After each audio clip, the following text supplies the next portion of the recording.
Perkenalkan, saya Riyadi yang dulunya bernama Yosafat Christian Riyadi yang alhamdulillah sekarang menjadi Riyadi. Yang dahulu saya adalah Kristen dari Advent.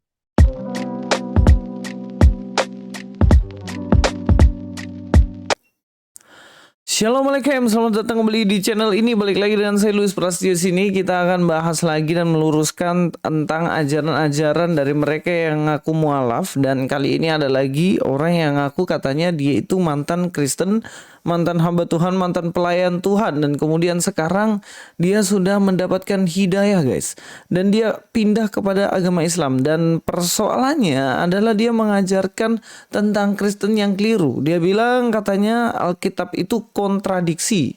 Ya, kontradiksinya apa? Kontradiksinya adalah di dalam kitab Kejadian pasal pertama ayat yang kedua. Di situ baru dimulai aja kitab ini udah kontradiksi katanya.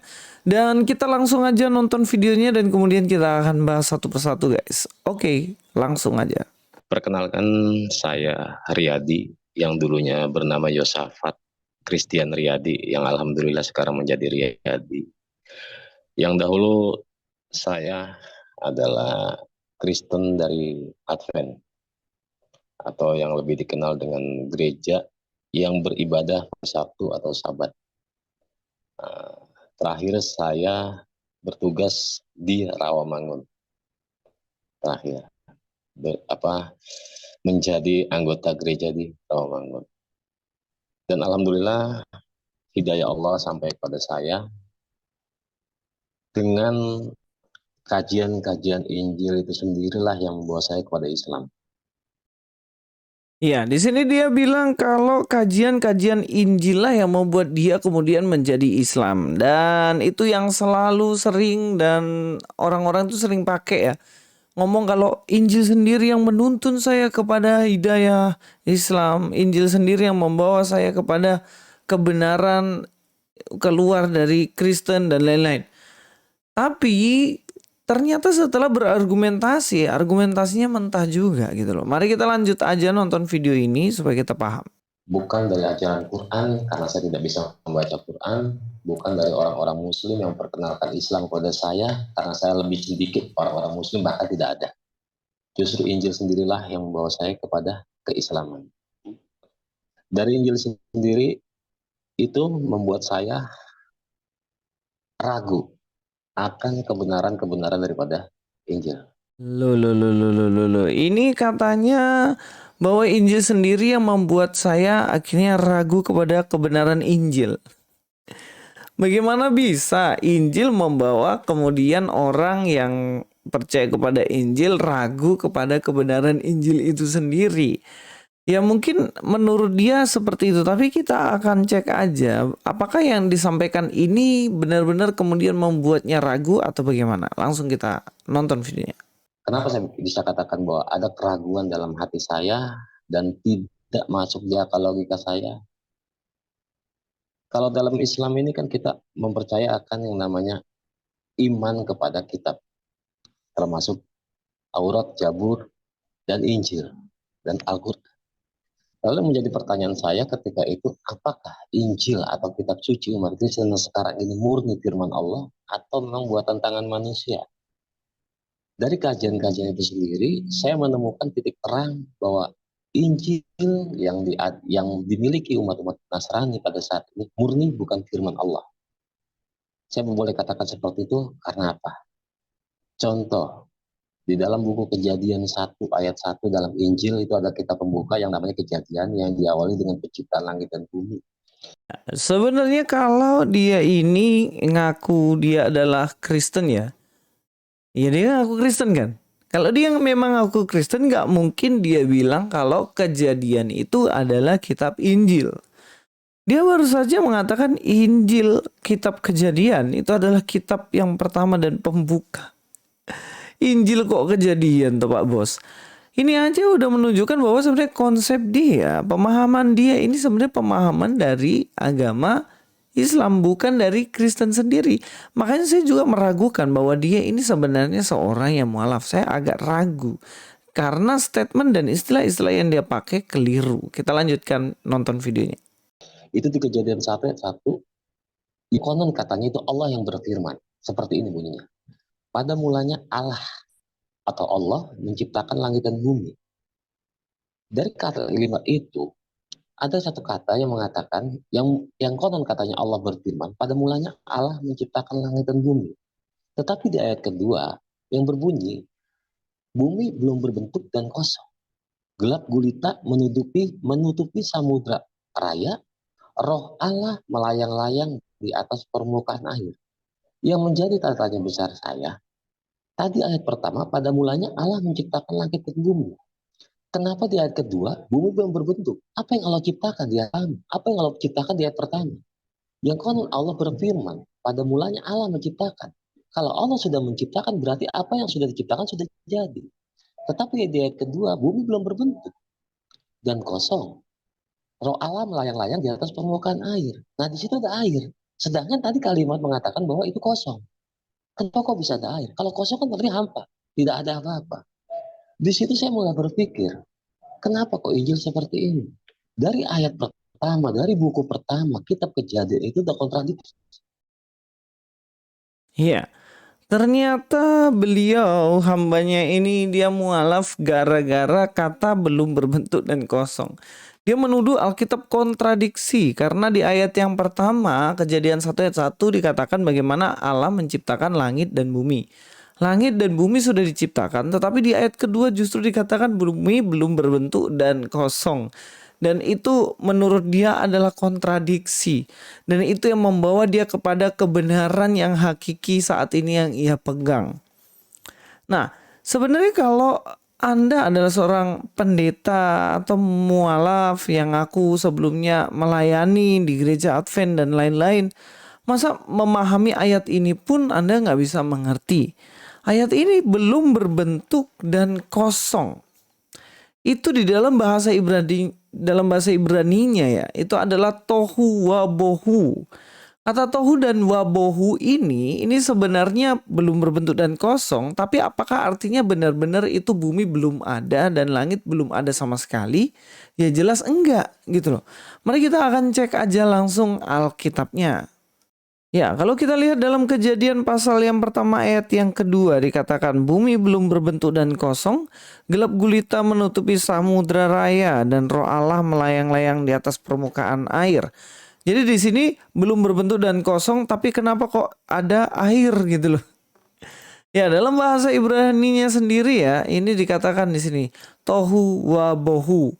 Apa yang dimaksud dengan tohu dan wabohu ini? Ini kalau dalam bahasa Inggrisnya, and the earth was without form and a void. Atau and the earth was formless and void. Dia belum berbentuk dan dia benar-benar kosong. Nah, maksudnya di sini bukan berarti bumi itu tidak ada. Bukan berarti air tidak ada. Enggak. Belum berbentuk dan kosong ini yang artinya benar-benar kacau balau, benar-benar tidak ada bentuknya dan carut marut. Makanya di ayat-ayat berikutnya kalau kita lihat di situ, kalau kita lihat di ayat-ayat berikutnya itu dikatakan ya, di sini jadilah terang. Kemudian terang itu kan kemudian jadi. Kemudian dikatakan di situ terang itu baik, lalu dipisahkannya lah terang itu dari gelap.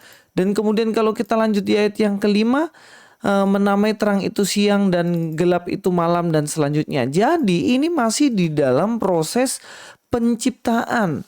Makanya belum berbentuk dan belum memiliki sesuatu yang bisa ditempati. Berantakan, kacau balau. Itulah yang dimaksud dengan tohu wabohu. Makanya kata kiasan ini kadang-kadang kan dipakai juga di konteks Indonesia juga kan. Kamu ini mukamu nggak berbentuk contohnya gitu. Apakah mukanya benar-benar nggak ada bentuknya, nggak ada hidungnya, nggak ada telinganya? Enggak, itu menunjukkan tentang sesuatu yang kacau balau. Ini rumahmu ini kok berantakan banget, nggak berbentuk, berantakan. Nah, itulah sebenarnya makna dari ayat ini. Bumi ini udah ada, air sudah ada. Makanya nanti Allah menciptakan cakrawala yang memisahkan antara bumi yang di bawah, itu air yang di bawah yang bersama dengan daratan, itu nanti terpisah dengan air yang ada di atas, yang ada di langit. Sebelumnya ya jelas itu berantakan, tohu wabohu. Jadi bukan berarti nggak ada barangnya, buminya nggak ada, tetapi itu menunjukkan tentang bumi yang telah diciptakan Allah. Langit dan bumi di Kejadian 1 ayat 1 yang diciptakan oleh Allah itu kemudian itu belum berbentuk dan masih berantakan, masih kosong. Belum ada pohon, belum ada hewan-hewan air, belum ada hewan-hewan yang ada di darat, belum ada manusia. Makanya dikatakan masih belum berbentuk dan kosong. Sebenarnya teman-teman kalau tahu tohu wabohu ini juga keluar lagi gitu loh. Di dalam kitab yang lainnya, mari kita cek. Di dalam Yeremia 4 ayat 23, aku melihat kepada bumi ternyata campur baur dan kosong, dan melihat kepada langit tidak ada terangnya. Nah, kata ternyata campur baur dan kosong. Nah, ini memakai kata apa sebenarnya? Kalau kita lihat dalam ayat ini ya, ini juga dikatakan tohu wabohu. Nah, coba perhatikan baik-baik situ. Ini muncul kembali kata tohu wabohu. Jadi sudah jelas sebenarnya langit itu ada, tetapi cuman tidak ada rupanya kalau kita lihat ya di sini ya. Bahkan di ayat yang ke-24, kalau kita lihat di ayat 24, aku melihat kepada gunung-gunung, ternyata goncang dan seluruh bukit pun goyah. Kata tohu wabohu keluar, tetapi kok gunung-gunung udah ada. Karena memang kata ini biasa diselipin dalam kata-kata puisi juga yang menunjukkan bahwa segala sesuatu itu kacau dan berantakan. Ya, seperti yang saya bilang tadi, misalnya kalian punya schedule hari ini, waduh ini schedule ini berantakan dan kacau balau nih. Kacau balau, kacau balau. Nah, itu dalam orang-orang Ibrani atau bahasa Ibrani juga memakai kata tohu wabohu. Berantakan dan kacau. Jadi apakah ayat 1 dan 2 ini kontradiksi? Langit diciptakan kok tiba-tiba, langit dan bumi diciptakan kok tiba-tiba bumi belum berbentuk dan kosong. Ini bagaimana? Buminya nggak ada bentuk. Nah, kita akan lihat lagi ternyata ayat ini keluar lagi ya guys ya. Ayat ini keluar lagi di dalam ayat yang 11. Katakan di sini burung undan dan landa akan mendudukinya, burung hantu dan burung gagak akan tinggal di dalamnya. Tuhan menjadikannya campur baur dan kosong, tepat menurut rencananya. Nih, di sini burung undan ada, landa ada, mendudukinya. Burung hantu dan burung gagak ada, tetapi Tuhan tetap mengatakan di sini apa? Campur baur dan kosong. Campur baur ini artinya belum berbentuk dan kosong karena kata yang keluar lagi di situ adalah nih. Ini yang keluar di sini adalah kotohu wa apne bohu. Jadi keluar lagi tohu bohu. Tetapi walaupun ada kata burung, tapi tetap dikatakan belum berbentuk dan kosong karena menunjukkan sesuatu yang kacau balau. Dan juga hal ini tentunya kalau dibilang lawan katanya dari tohu wabohu itu ya jelas itu kata tof meot.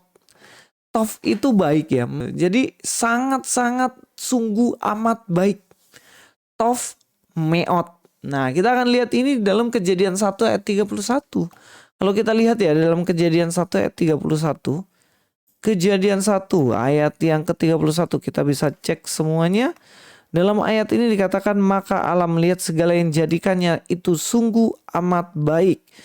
Nah, kata ini jelas keluar, ini memakai kata tof meot yang menunjukkan tentang sungguh amat baik.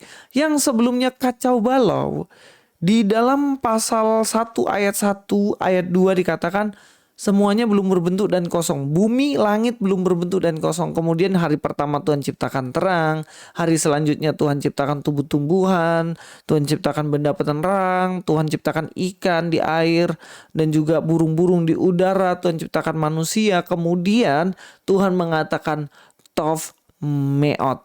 Sungguh amat baik. Jadi sebenarnya kalau dikatakan bahwa ayat ini kontradiksi sebenarnya enggak sama sekali. Itu hanya Anda yang tidak mengerti tentang Alkitab tapi berani-berani mengatakan dan mengajarkan tentang Alkitab. Jadi saya punya hak untuk meluruskan ini.